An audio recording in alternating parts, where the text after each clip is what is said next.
Tutur Tinular. Kali ini mengetengahkan episode kedua dengan judul Kisah dari Seberang Lautan. Dalam seri yang ke-60 ini didukung oleh para pemain Edi Dosa sebagai Lo Sisan, Eli Ermawati sebagai Mesin, Lukman Tambose sebagai Empu Tong Bajil, Margaret sebagai Dewi Sambi, Bambang sebagai Kebo Mudarang, Budi Klontong sebagai Ki Juluwangi, Idris Afandi sebagai Macan Kombang, Dibyo sebagai Kartawi Yoga, dan Nusri pembawa cerita. Selamat menikmati.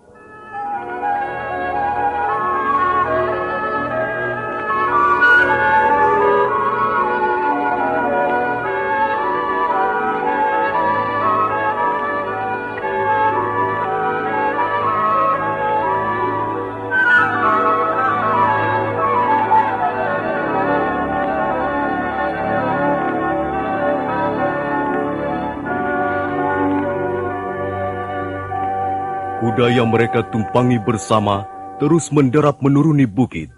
Mesin mendekap pinggang suaminya dengan erat sekali. Kuda itu memang lincah. Kakinya seolah sudah hafal jalan di sekitar tempat itu. Sebelum matahari sama sekali tenggelam di ufuk barat, mereka sudah tiba di tepi sungai yang merupakan cabang dari Sungai Berantas di sebelah barat. Loh, ada sungai yang deras sekali airnya. Apakah kita bisa berjalan terus? Hanya, akan kulihat dulu, ha? Wait, tunggu di sini sebentar, ha? Pendekar Lo lalu melompat dari punggung kuda, kemudian berjalan ke arah sungai. Tak lama kemudian, dia sudah kembali lagi. Oh, sungai ini tidak dalam airnya. Kita bisa jalan tulus, Mesin. Kalau begitu, ayo, naiklah kembali ke atas kuda. Tidak usah. Kau saja yang naik. Aku akan menuntun kuda ini. Kalau tidak dituntun, dia bisa hanyut di bagian yang airnya deras. Tapi kau nanti capek loh. Aku kan suamimu, Mesin. Seorang suami yang baik harus mau capek untuk istrinya. Kau pegang kuat-kuat, ha? Jangan sampai jatuh. Jaga keseimbangan tubuhmu supaya tidak terguling. Pelan-pelan saja ya, Lal, ya.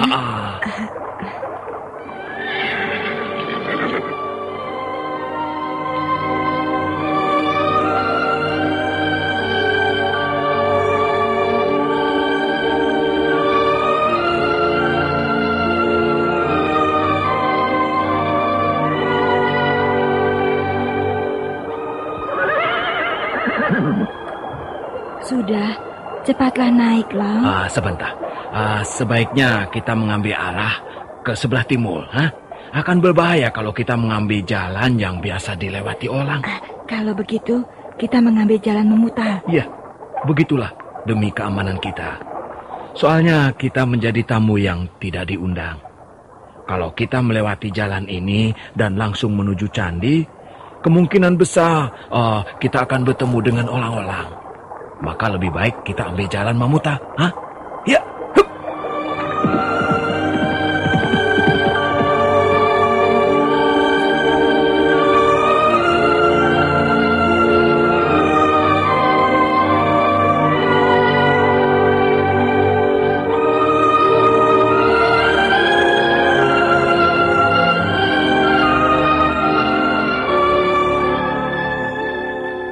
Malam benar-benar telah turun menyelimuti kaki Gunung Penanggungan. Di sebelah selatan nampak Gunung Anjasmara dan Gunung Arjuna, seperti dua orang raksasa duduk berdiam diri. Bayangannya hitam dan lerengnya penuh diselimuti kabut tipis. Suasana sangat lengang dan udara dingin sekali. Lau, dingin sekali, Lau. Iya, kita harus meninggalkan kuda ini, Mei. Suara delap kaki kuda akan mengundang perhatian dan kecurigaan, ya? Iya, mari kita jalan, Lau. Rasanya tambah dingin kalau berdiam diri di sini. Mereka, pendekar Lo dan Mesin segera melangkah ke arah sebuah gundukan bukit yang tidak terlalu tinggi. Di atas bukit tak ada tumbuhan selain semak belukar yang tingginya mencapai sebatang tombak. Mei, kita berhenti di sini saja. Tidak usah terlalu dekat-dekat dengan candi, ya? Lau, Lihatlah, suasananya sangat aneh, seperti dalam sebuah dongengan gaib. Lihat, pelataran candi Surabana itu, Lau. Mereka memasang lampu-lampu minyak di sepanjang pelataran. Bangunan candi itu seperti sebuah kerajaan gaib. Iya. Aneh dan angkel. Menyelamkan, tapi juga mengesankan, Lau.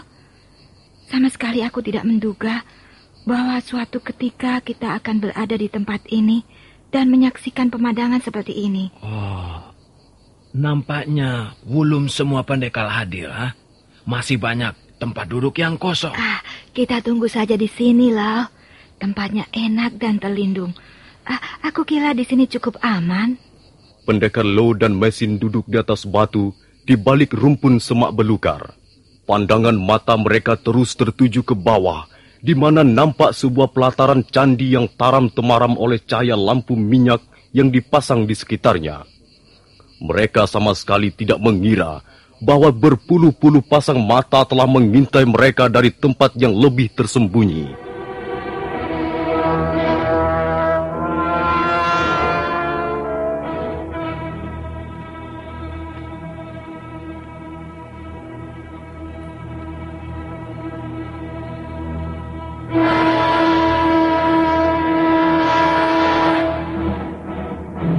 Sementara itu, di pelataran Candi Surabana kelihatan sibuk.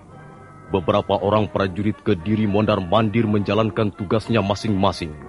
Beberapa orang pendekar yang telah hadir nampak duduk di atas batu pipi yang menyerupai bangku-bangku pendek. Empu Tong Bajil, Dewi Sambi duduk di deretan paling depan. Tak lama kemudian seorang prajurit nampak bergegas menghampiri Empu Tong Bajil. Kemudian semua yang hadir serentak berdiri.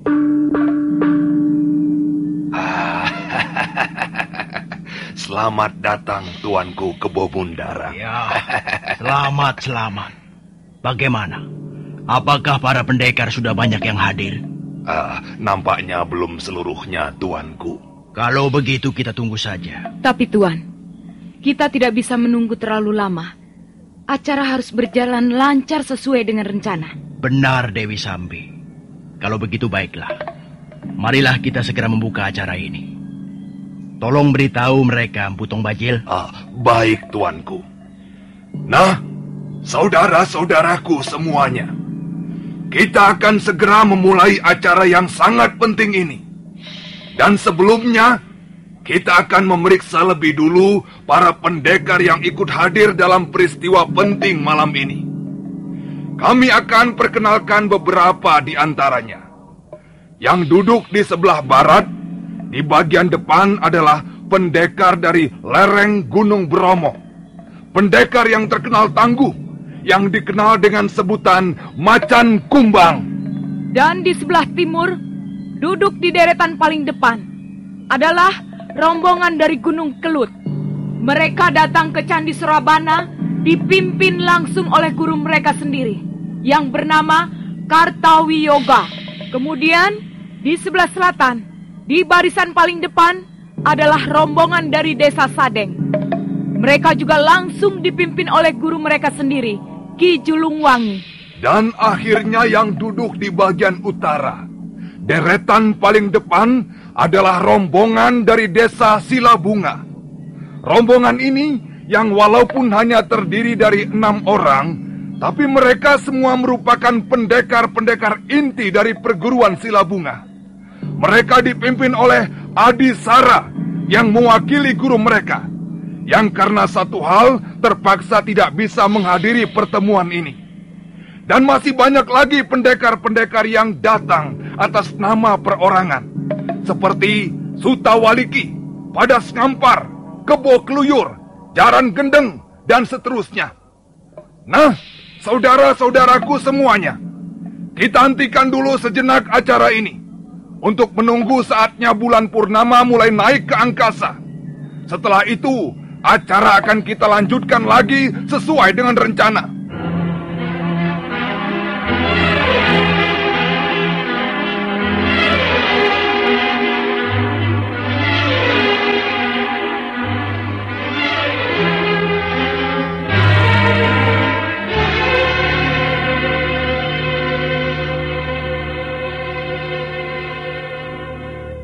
Mendadak suasana di pelataran Candi Surabana menjadi sunyi dan lengang. Tak ada orang yang bergerak ataupun bicara. Semuanya memandang ke arah timur, ke arah langit yang dimana bulan purnama nanti akan muncul.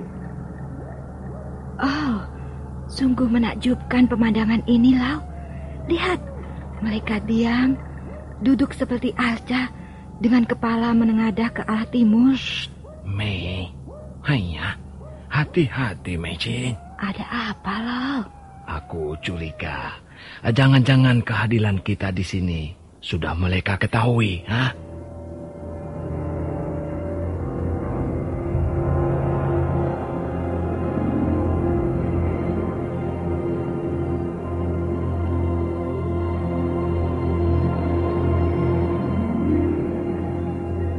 Pendekar Lau mendekap istrinya di balik semak belukar. Dia tahu ada banyak mata mengawasi mereka. Sementara itu di pelataran candi masih seperti kuburan tua yang tidak dirawat lagi. Seram, sunyi, dan lengang. Empu Tong Bajil menyentuh bau Dewi Sambi ketika matanya melihat sesuatu berwarna merah kekuning-kuningan berambat ke atas pohon. Bundaran merah di atas langit itu makin lama makin nampak jelas. Dan akhirnya dengan seluruhnya Sang Dewi Chandra menampakkan wajahnya di angkasa. Nah, lihat saudara-saudaraku. Sang Dewi Chandra telah memperlihatkan wajahnya yang cantik jelita sepanjang zaman. Bulan purnama telah mengambang di angkasa. Pertanda acara pertemuan kita ini akan terus berlanjut hingga paripurna.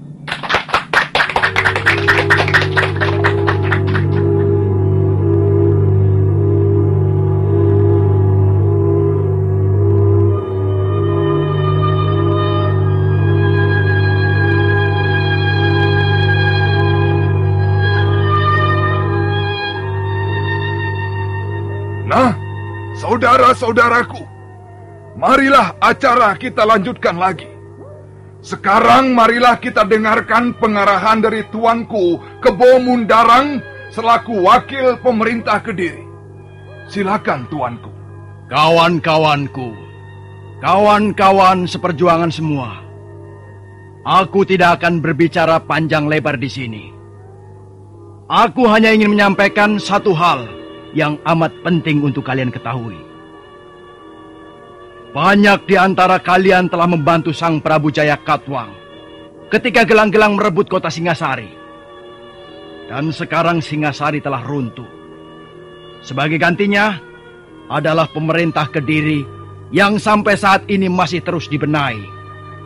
Nah, untuk jasa-jasa kalian itu, Sang Prabu sangat berkenan dan mengucapkan terima kasih.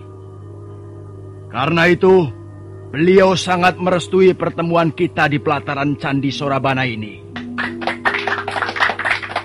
Saudara-saudara, teman-temanku semuanya, ingat, pertemuan ini janganlah dijadikan gelanggang pembunuhan di antara sesama teman sendiri.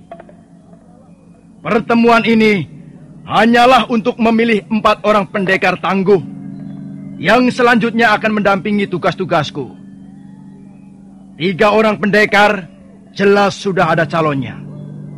Pertama adalah Empu Tong Bajil, kemudian Dewi Sambi, dan yang ketiga adalah Empu Rentang. Tinggal 1 calon lagi yang akan diperebutkan. Dan bagi yang tidak terpilih, tidak usah berkecil hati. Masih banyak cara untuk mengabdi dan bekerja sama dengan pemerintah Kediri. Seperti kalian ketahui, bahwa dia Sanggrama Wijaya dan para pengikutnya sampai saat ini masih menjadi buron pemerintah.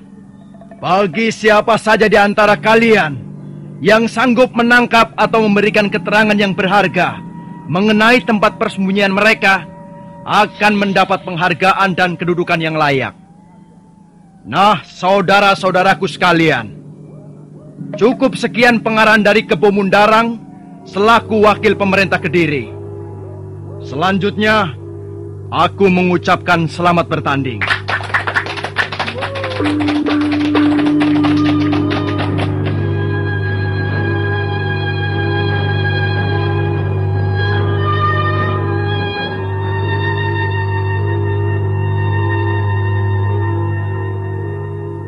suasana malam terang bulan purnama di pelataran Candi Surabana menjadi sunyi. Para pendekar duduk di tempatnya masing-masing, menunggu siapa yang bakal turun ke gelanggang untuk pertama kalinya. Mendadak keheningan suasana itu pecah dengan terdengarnya cambuk yang menggeletar beberapa kali.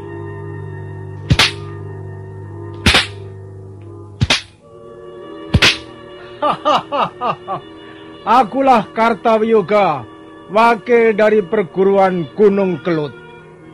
Biarlah aku mendahului turun gelanggang.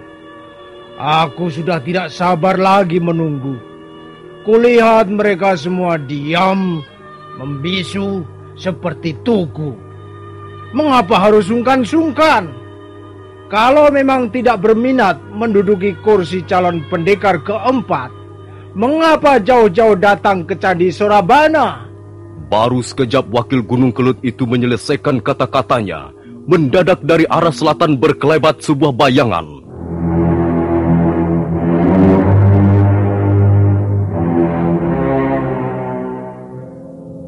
Kartawiyoga, biarlah aku turun untuk meramaikan suasana malam ini. Bagus, bagus. Julung Wangi, bagaimana kabarnya desa Sadeng? Apakah pantai laut selatan masih penuh gelombang? Di malam bulan purnama seperti ini, pantai laut selatan penuh gelombang besar. Dan saking besarnya gelombang itu, sampai juga di Candi Surabana ini, Kartawiyoga. Lihatlah. Gelombang itu akan menjilat betis kakimu. Ya,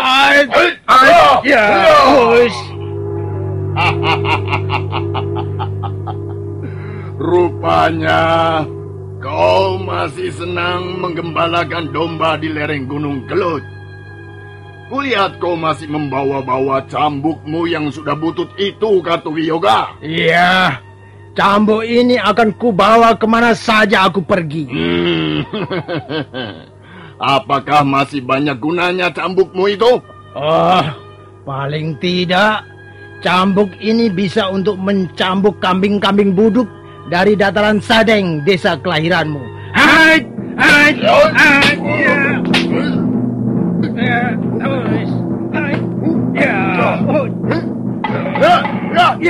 Pendekar dari lereng Gunung Kelut yang bernama Kartawiyoga itu terus melancarkan serangan dengan cambuknya. Bunyi cambuk meletup-letup, dan setiap cambuk itu membentur batu yang keras, maka ujungnya memercikan api. Julung Wangi, pendekar dari desa Sadeng, daerah pesisir selatan, harus berhati-hati kalau tak ingin kulitnya terkelupas. Pertarungan antara dua pendekar terus berlangsung dengan sengit. Keduanya nampak memiliki kemampuan seimbang. Tapi Julung Wangi lebih muda dan kelihatan jauh lebih tenang. Hal itulah yang menguntungkannya. Dan terbukti setelah 12 jurus berlalu, maka Kartawiyoga nampak mulai terdesak.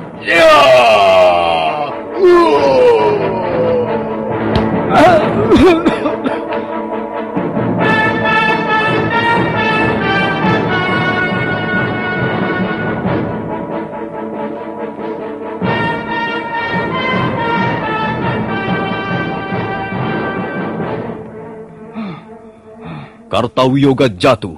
Begitu telapak tangan Julung Wangi menghantam dadanya. Pendekar cambuk itu segera bangkit kembali, tapi batuk-batuk sambil membungkuk-bungkukkan punggungnya menahan sakit. Sementara itu, Julung Wangi telah mempersiapkan pukulan susulan dengan tenaga dalamnya.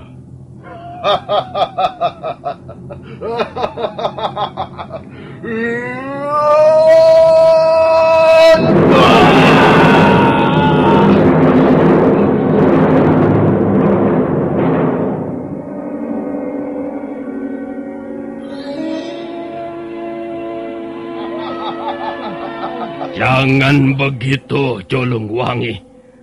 Lawan yang belum pulih kesiagaannya tidak boleh dipukul. Rupanya aku berhadapan dengan pendekar dari Gunung Bromo. Ya, aku Macan Kombang dari Gunung Bromo. Apakah lereng Bromo sudah tak ada kijang-menjangan lagi? Sehingga kau keluyuran sampai kemari, Jolongwangi, aku tidak doyan lagi memangsa daging kijang, menjangan atau kancil.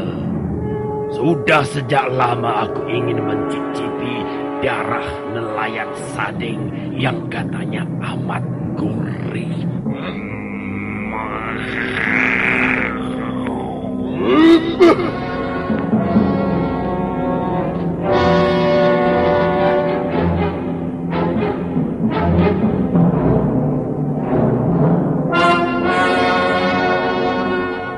Jolongwangi sekarang benar-benar mendapat lawan yang berbahaya. Di samping jurus-jurus macan kombang yang berubah-ubah hingga sulit dibaca, dia juga harus berhati-hati terhadap kuku-kuku tangannya yang mengandung racun mematikan.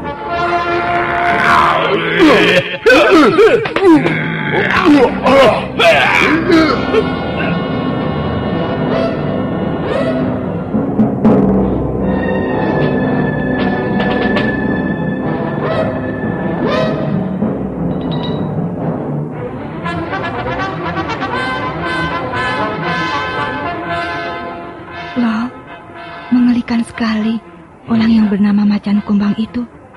Lihat loh, gerakannya, suaranya, persis seekor harimau, mencakar, menerkam, mengintai mangsanya dengan licik sekali. Shh, Mei.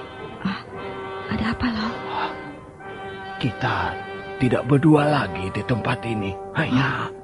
Loh, kita telah dikepung.